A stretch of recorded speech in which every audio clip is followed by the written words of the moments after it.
आता वळूया पुढील बातमीकडे। वन्यजीवांचे संवर्धन व संरक्षण व्हावे या जाणीव जागृतीकरिता देशभरात वन्यजीव सप्ताहानिमित्त विविध स्पर्धा व कार्यक्रमांचे आयोजन करण्यात आले आहे।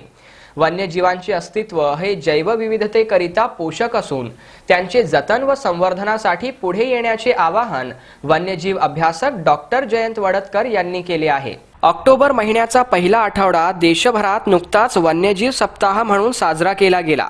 काही ठिकाणी 1 ते 7 ऑक्टोबर तर काही ठिकाणी 2 ते 8 ऑक्टोबर असा हा आठवडा दरवर्षी जगभरात साजरा केला जातो। आपला भारत देश हा जैवविविधता संपन्न असा देश असून जगभरातील जे पहिले 12 संपन्न देश आहेत त्यात भारताचा समावेश आहे। आपल्या देशात 2 जैवविविधता संपन्न असलेले महत्त्वपूर्ण स्थळे म्हणजेच बायोडायव्हर्सिटी हॉटस्पॉट असून त्यामध्ये पश्चिम घाट व पूर्व घाट या ठिकाणांचा समावेश आहे। वन्यजीव संवर्धन किंवा वाघांचे संवर्धन आपल्या संस्कृतीमध्ये आपल्याला पूर्वापार दिसून येते।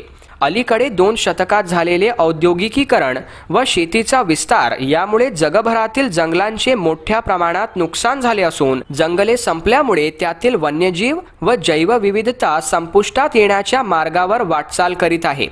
या वन्यजीवांचे संवर्धन करण्यासाठी जनजागृती व्हावी या उद्देशाने आपल्या देशात इसवी सन 1952 पासून वन्यजीव सप्ताह साजरा करण्यास सुरुवात झाली। अलीकडे हा सप्ताह मोठ्या प्रमाणात व विविध ठिकाणी साजरा केला जात असून त्यामध्ये वन खात्याचे अनेक विभागाचे सोबतच शाळा, महाविद्यालये, विद्यापीठे, वन्यजीव विषयक कार्य करणाऱ्या अनेक संस्था अशा अनेकांकडून या सप्ताहामध्ये संपूर्ण आठवडाभर विविध कार्यक्रमे राबविली जातात। यावर्षी कोविड महामारीमुळे असलेल्या लॉकडाऊनच्या परिस्थितीत सुद्धा विविध पद्धतीने व ऑनलाईन पद्धतीने अनेक कार्यक्रमांचे आयोजन करण्यात आले होते।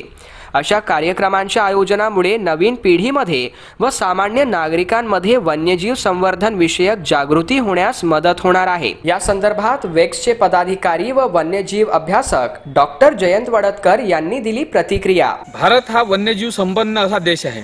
आपल्या भारतामध्ये काश्मीर पासून ते कन्याकुमारी पर्यंत वेगवेगळ्या प्रकारचे अधिवास आणि वेगवेगळ्या प्रकारचे बायोजिओग्राफिक झोन आढळून येतात।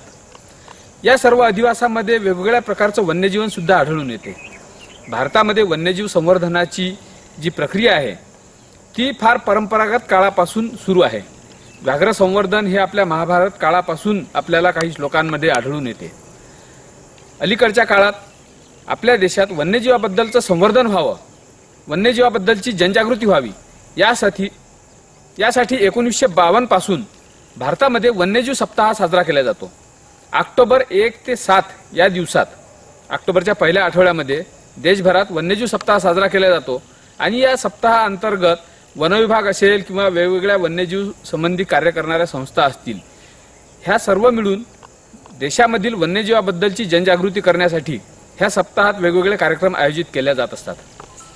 आज आपल्या देशामधलं जंगल जे आहे त्याचा गेल्या 100 वर्षात मोठ्या प्रमाणात ह्रास झाला आहे।